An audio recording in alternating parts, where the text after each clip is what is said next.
Hello friends, welcome to another new video. Today we will talk about economy and society.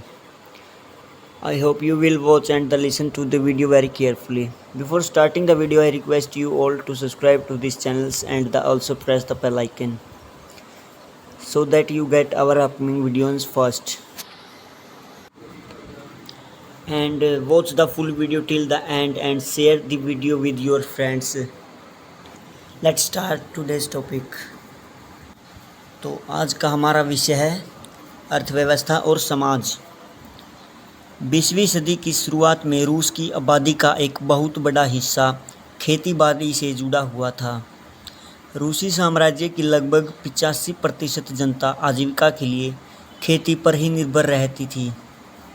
Europe के किसी भी देश में खेती पर आश्रित जनता का प्रतिशत इतना अच्छा नहीं था। उदाहरण के तौर पर फ्रांस और जर्मनी में खेती पर निर्भर आबादी 40 से 50% से ज़्यादा नहीं थी। रूसी साम्राज्य के किसान अपनी ज़रूरतों के साथ साथ बाज़ार के लिए भी पैदावार करते थे। रूस अनाज का एक बड़ा निर्यातक था। उद्योग बहुत कम थे। सेंट पीटर्सबर्ग और मॉस्को प्रमुख औद्योगिक इलाके थे। हालांकि ज़्यादातर उत्पादन कारीगर ही रहते थे, लेकिन कारीगरों की वर्कशॉपों के साथ साथ बड़े बड़े कल कारखाने भी मौजूद थे। बहुत सारे कारखाने 1890 के दशक में चालू हुए थे, जब रूस के रेल नेटवर्क को फैलाया जा रहा था।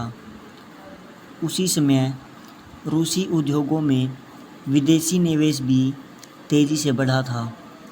इन कारकों के चलते कुछ ही सालों में रूस के उत्पादक में 2 गुना और स्टील उत्पादक में 4 गुना वृद्धि हो गई थी। सन 1900 तक कुछ इलाकों में तो कारीगरों और कारखानों की संख्या और मज़दूरों की संख्या भी लगभग बराबर हो चुकी थी। ज़्यादातर कारखानों उद्योगपतियों की निजी संपत्ति थे। मज़दूरों को न्यूनतम वेतन मिलता रहे और काम की पाली के घंटे निश्चित हों। इस बात का ध्यान रखने के लिए सरकारी विभाग बड़ी फैक्ट्रियों पर नज़र रखते थे, लेकिन फैक्ट्री इंस्पेक्टर भी नियमों के उल्लंघन के रोक में नाकामयाब थे।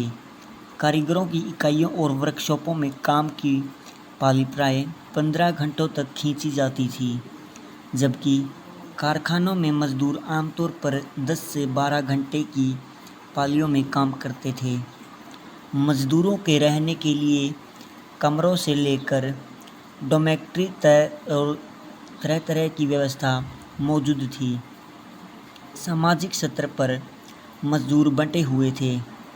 कुछ मज़दूर अपने मूल गांवों के साथ अभी भी गहरे संबंध बनाए हुए थे। बहुत सारे मज़दूर स्थायी रूप से शहर में ही बस चुके थे।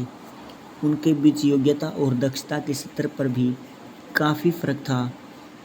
सेंट पीटर्सबर्ग के एक धातु मज़दूर ने कहा, धातु कर्मी मज़दूरों को खुद को साहब मानते थे। उनके काम में ज़्यादा परीक्षण और निपुणता की ज़रूरत जो रहती थी। 1914 के फैक्ट्री मज़दूरों में औरतों की संख्या 31% थी, लेकिन उन्हें पुरुष मज़दूरों के मुकाबले कम वेतन मिलता था। मज़दूरों के बीच मौजूद फासला उनके पहनावे और व्यवहार में भी साफ दिखाई देता था। यद्यपि कुछ मज़दूरों ने बेरोजगारी या आर्थिक संकट के समय एक दूसरे की मदद करने के लिए संगठन बना लिया, लेकिन ऐसे संगठन भी बहुत कम थे। सामाजिक लोकतांत्रिकवादी खेमा समाजवादी क्रांतिकारियों से सहमत नहीं था। लेनिन का मानना था कि किसानों में एकजुटता नहीं है, वे बंटे हुए हैं। कुछ किसान गरीब थे तो कुछ अमीर, कुछ मजदूरी करते थे तो कुछ पूंजीपति भी थे, और जो नौकरों से खेती करवाते थे। इन आपसी विभेदों के चलते वे सभी समाजवादी आंदोलनों का हिस्सा नहीं हो सकते थे। सांगठनिक रणनीति के सवाल पर पार्टी में गहरे मतभेद थे। व्लादिमीर लेनिन सोचते थे कि जार शासित रूस जैसे दमनकारी समाज में पार्टी अत्यंत अनुशासित होनी चाहिए। और अपने सदस्यों की संख्या व सत्र पर उसका पूरा नियंत्रण होना चाहिए। दूसरा खेमा मानता था कि पार्टी में सभी को सदस्यता दी जानी चाहिए। अगला विषय है उथल पुथल का समय और 1905 की क्रांति। रूस एक निरंकुश राजशाही था। अन्य यूरोपीय शासकों के वित्तीय 20वीं सदी की शुरुआत में भी जार राष्ट्रीय संसद के अधीन नहीं था। उत्तरवादियों ने इस स्थिति को ख़त्म करने के लिए बड़े पैमाने पर मुहिम चलाई। 1905 की क्रांति के दौरान उन्होंने संविधान की रचना के लिए सोशल डेमोक्रेट और समाजवादी क्रांतिकारियों को साथ लेकर किसानों और मजदूरों तक पहुंचकर काफ़ी काम किया। रूसी साम्राज्य के तहत उन्हें राष्ट्रवादियों और इस्लाम के आधुनिक में और जिदीदियों में और का उनका भी समर्थन मिला। रूस मजदूरों के लिए 1904 का साल बहुत बुरा रहा। ज़रूरी चीज़ों की कीमतों पर तेज़ी से बढ़ी और वास्तविक वेतन में 20% तक का गिरावट आ गई। उसी समय मजदूर संगठनों की सदस्यता में भी तेज़ी से वृद्धि हुई। जब 1904 की ही गठित की गई असेंबली ऑफ रशियन वर्कर्स के 4 सदस्यों को प्यूतिलोव आर्यन वर्कर्स के उनके नौकरी से हटा दिया गया तो मजदूरों ने आंदोलन छेड़ने का ऐलान कर दिया गया। अगले कुछ दिनों के भीतर सेंट पीटर्सबर्ग के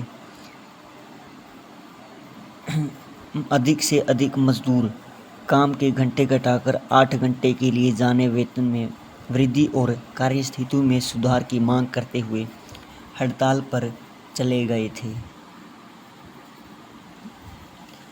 और इसके साथ साथ 100 से ज़्यादा मजदूर मारे गए और लगभग 300 घायल हुए। इतिहास में इस घटना को खूनी रविवार के नाम से भी याद किया जाता है। 1905 की क्रांति की शुरुआत इसी घटना से हुई थी। धन्यवाद।